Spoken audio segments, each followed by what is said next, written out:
একটা স্টাম্পিং যেন ছাইচাপা আগুন আবারও জ্বালিয়ে দিল।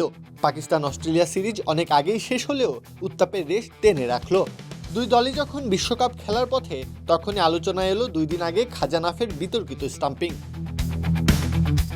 সিরিজের শেষ ম্যাচের 14তম ওভারের ঘটনা। অস্ট্রেলিয়ার অলরাউন্ডার কুপার কনলি ব্যাটিংয়ে দাঁড়িয়ে, মোহাম্মদ নওয়াজ বোলিং প্রান্তে। নওয়াজের ছোড়া বলে তেড়ে ফুঁড়ে মারতে গিয়ে পরাস্ত হলেন কনলি। উইকেটের পেছনে সচেষ্ট থাকা খাজানাফে স্টাম্প ভাঙেন মুহূর্তেই।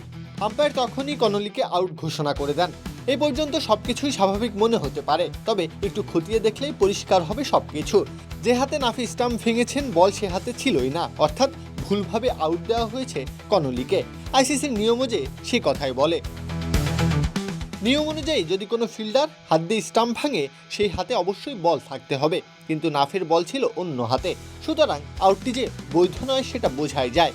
তবুও ম্যাচের ফিল্ড আম্পায়ার নাসির হোসেন ও রশিদ রিয়াজ আর টিভি আম্পায়ার তারিক রশিদ কেউই বিষয়টি খেয়াল করেননি। এটা কি নিছক এক ভুল? এমন ভুল কিভাবে ঘটে যায় আন্তর্জাতিক ম্যাচে? কনলি নিজেও জানতেন না, তবে আম্পায়ারের ভুলে বাধ্য হয়ে প্যাভিলিয়নের পথে হেঁটে যান। ম্যাচটিও হাতছাড়া হয়ে যায় অস্ট্রেলিয়ার।